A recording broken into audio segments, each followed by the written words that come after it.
As questões referentes a ser e ter têm povoado a mente humana há muitos anos. Discute-se a importância do ter para garantir um bem-estar que proporcione não apenas a tal falada felicidade, mas as próprias oportunidades diante da vida. Mas a questão que fica é: será que ter é tudo? Adianta ter sem ser? E é diante dessas perguntas, dessas provocações, que a benfeitora Joana de Ângeles nos apresenta no capítulo 25 do livro O Homem Integral, um texto em que ela faz uma reflexão sobre ter e ser. E é essa reflexão que eu trago para que possamos iniciar a nossa manhã de hoje. E nessa reflexão ela vai dizer para a gente o seguinte: a psicologia sociológica do passado, ela recomendava a posse como uma forma de segurança. A felicidade era medida em razão dos haveres acumulados. E a tranquilidade se apresentava como sendo a falta de preocupação em relação ao presente como ao futuro. Se nós formos ver, mesmo nos dias atuais, muitos de nós ainda acreditamos que a necessidade maior da nossa vida é trabalhar para conquistar bens, para aguardar uma velhice que seja descansada, sem problemas financeiros.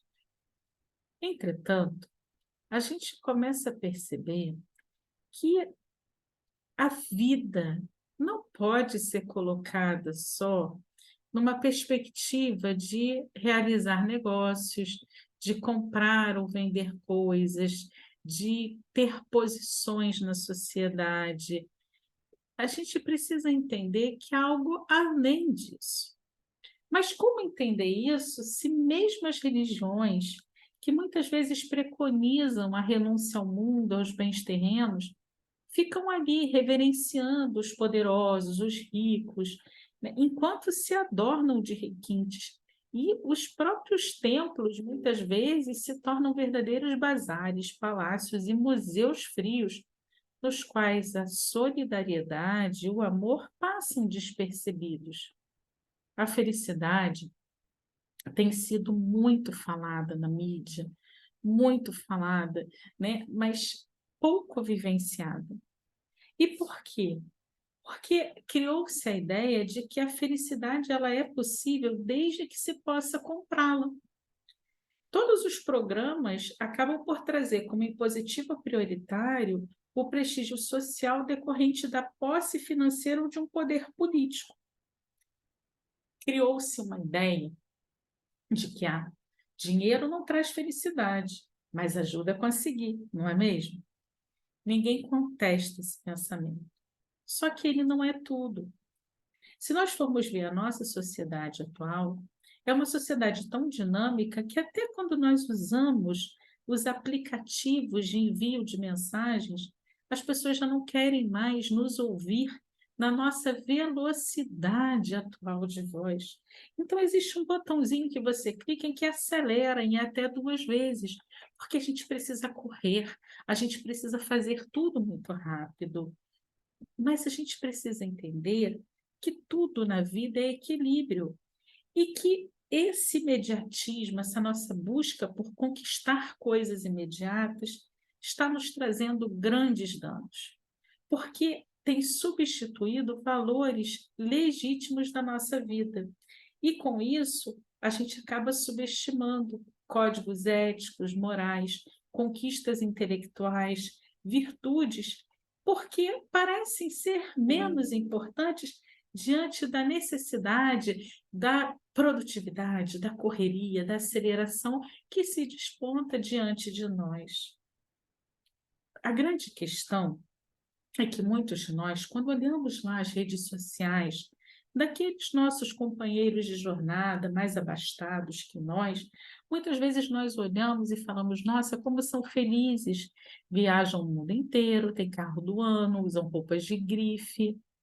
Mas a gente já parou para perguntar se essas pessoas que são poderosas e possuidoras das coisas, se elas são realmente felizes?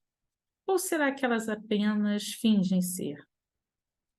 A verdade é que Joana nos faz refletir sobre isso, quando ela diz que a gente não indaga a respeito das reais ambições dos seres. A gente não reflete o quanto alguns desses, né, que parecem ser os escolhidos da vida, não dariam tudo para conseguir serem outras pessoas ou fazerem as suas próprias escolhas e não terem que seguir padrões ou comportamentos que lhes são impostos para que eles consigam manter aquele padrão social ou aquele, né, ganho que eles possuem. Embora tenham ocorrido vários avanços na área da psicologia profunda, na atualidade, a gente ainda consegue perceber alguns bolsões de imposição para que o homem tenha, sem a preocupação de ser. O prolongamento da idade infantil em mecanismos escapistas da personalidade faz com que a nossa existência permaneça para algumas pessoas como um jogo, e os bens, como as pessoas, tornam-se espécies de brinquedos nas mãos dos seus possuidores. A verdade é que os homens não são marionetes de fácil manipulação. Cada um de nós tem suas próprias aspirações e metas. Não podemos ser movidos pelo prazer insano ou com bons propósitos que sejam por outras pessoas. Esses atavismos infantis, eles não são absorvidos pela idade adulta, impedindo o amadurecimento psicológico, né? Então a gente vai perceber, se você não amadurece, se você não consegue, né, passar por isso, né, e aí a gente vai acabar desenvolvendo um quadro de insegurança que vai fazer com que a gente comece a amontoar um monte de coisa, a cuidar do ego, e a gente não vai nunca adquirir a nossa identidade integral. Então a gente precisa, né, entender que é preciso olhar para além daquilo que é a posse, daquilo que é o supérfluo, daquilo que na verdade é uma necessidade da matéria, mas que não é tudo. Normalmente essas pessoas que não conseguem perceber, né, que não é o ter a razão da sua própria existência, acabam por se desumanizar. E muitos acabam, à medida em que vão conseguindo, né, adquirir bens, adquirir posses, começam a se sentir superiores em relação aos outros, como se merecessem ser servidos. E com isso, né, a gente começa a perceber aqueles que se tornam adultos na matéria, mas com comportamentos infantis, né? Então, desvelando ali caprichos infantis, tendo uma postura irresponsável diante da vida, e muitas vezes são aqueles que não vão conseguir lidar com perdas, com frustrações, com situações desafiadoras, porque acreditam que, entendo, precisam ser servidos e atendidos. E muitas vezes, quando a vida apresenta para essas pessoas alguma situação um pouco mais desafiadora, elas não são capazes de enfrentar essa situação, elas se revoltam, rebelam-se contra Deus, contra a natureza, contra si próprias, contra o mundo, acreditam-se vítimas das situações porque não foram preparadas para entenderem quem realmente são. Perderam sua identidade diante da conquista dos bens materiais. Somente o amadurecimento psicológico vai equipar o homem de resistências contra os fatores negativos da existência, as ciladas do relacionamento social e as dificuldades do cotidiano. Quando nós falamos de vida, a vida são todas as ocorrências, agradáveis ou não, que trabalham pelo progresso, em cuja correnteza todos nós navegamos na busca do porto da realização. Importante que nós tenhamos, então, equilíbrio entre ser e exteriorizar o que nós somos, sem conflito comportamental, eliminando estados de tensão resultantes da insatisfação ou do comodismo, assim realizando-se interior e exteriormente. Quando nós nos deparamos com isso, a gente percebe, então, a existência de uma luta entre o ego artificial, que é o arquetípico, e o eu real, que é o eu eterno, evolutivo. Os conteúdos, né, ético-morais, diante dessa luta entre esse ego artificial e esse eu real, eles vão ali tendo prevalência, devendo ser incorporados à conduta que os automatiza, não mais gerando áreas psicológicas resistentes à autorrealização e liberando-as para um estado de plenitude relativa em razão da transitoriedade da nossa existência física. É óbvio que quando Joana traz essa reflexão para nós, ela não está fazendo uma apologia da escassez ou da miséria, né, para que o indivíduo seja capaz de se realizar. Do mesmo modo, não se deve propor um desdém à posse, levando a mente a ilhas onde se omisiam o despeito e a falsa autossuficiência. A verdade é que a posse é uma necessidade para atender objetivos próprios, que não são únicos nem exclusivos. Os recursos, né, o poder político ou social, são mecanismos de progresso, de satisfação, enquanto conduzidos pelo homem. Qual uma locomotiva a movimentar os canos que lhe submetem? Quando se inverte a situação, o iminente desastre está à vista. Os recursos são para o homem utilizá-los, ao invés de se tornar servil. Olha que interessante. Muitas vezes, ao invés de nós usarmos o bem material como instrumento para o nosso progresso, nós usamos os bens materiais, nós temos nos bens materiais as referências de sentido para a nossa existência. E a gente coloca isso num patamar que a nossa existência vira uma busca incessante pelo ter, cada vez mais. E aí, a gente tem que começar a entender quem manda em quem domina quem, né?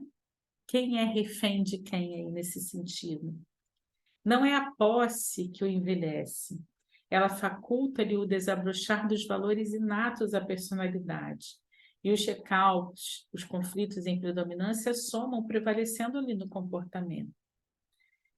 A importância do amadurecimento psicológico do indivíduo está justamente aí, porque à medida em que ele amadurece psicologicamente, ele vai tendo ali recursos e meios de gerir, né, todas aquelas condições sem lhe submeter aos impositivos. Ele entende a necessidade da posse, mas ele entende isso de uma forma ampliada, equilibrada, onde ele entende que não adianta ter se você não for, né?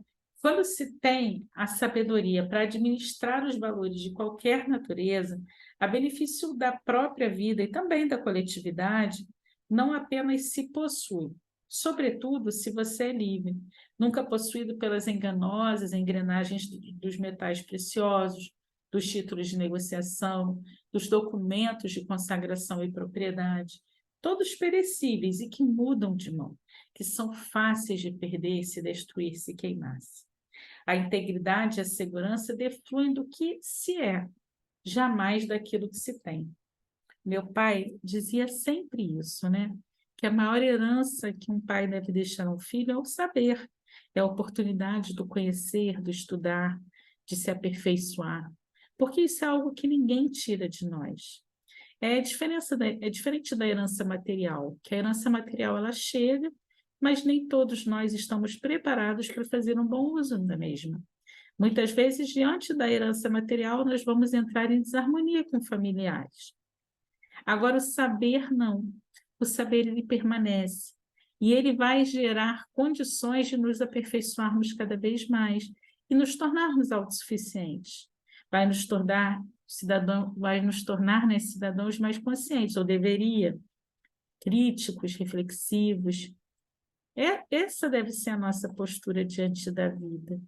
A gente não deve entender que os processos têm que acontecer para ontem a nosso bel prazer. A gente, para construir a natureza, né? A natureza não dá saltos, ela vai evoluindo lentamente. Está aí a beleza, porque não é o destino que é o bacana, é o trajeto, é o que a gente vai aprendendo ao longo do caminho. Isso talvez seja muito mais bacana do que você, né? Eu falo sempre, né, que o aluno ele já entra na universidade hoje querendo diploma. Mas com isso, ele não vive o dia a dia da vida universitária. Ele não aproveita para conhecer tudo ou ver todas as oportunidades que ele poderia ter. Isso a gente coloca em várias situações da vida em que a gente tem deixado passar tanta coisa, a gente perde tanto tempo, porque é como se a gente estivesse correndo uma maratona para atender a tantas demandas. A tecnologia chegou e é brilhante, é maravilhosa, mas a gente ainda não sabe trabalhar com equilíbrio essa tecnologia. Então, há um excesso de informações, um excesso de comunicação, uma urgência para tudo, porque agora as pessoas te acionam a qualquer lugar, a qualquer momento, e se você fica alguns instantes sem responder ali ao aplicativo de mensagens, as pessoas já te ligam assustadas, o que está acontecendo, por que você não me respondeu? Há até aqueles que perguntam, está chateado comigo? E, na verdade, você estava simplesmente vivendo, fazendo as coisas que precisam ser feitas. A gente precisa entender que é preciso ter equilíbrio em tudo. E ter equilíbrio também entre ter e ser. Que nós possamos ter aquilo que for suficiente para o nosso crescer. E que possamos ser, acima de tudo, seres humanos, lúcidos, responsáveis, conscientes, capazes de trabalhar, não pela mudança do mundo, mas pela renovação do nosso mundo interior, porque isso já vai ser um bom trabalho, isso já precisa ser feito. É para isso que a gente está aqui.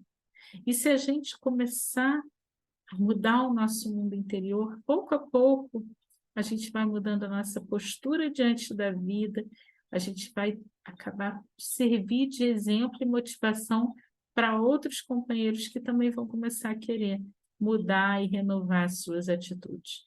E quando a gente vê, nós já seremos vários fazendo isso a cada manhã. Muita paz. Que Jesus nos abençoe. Espero que a reflexão tenha sido boa para vocês, assim como foi para mim.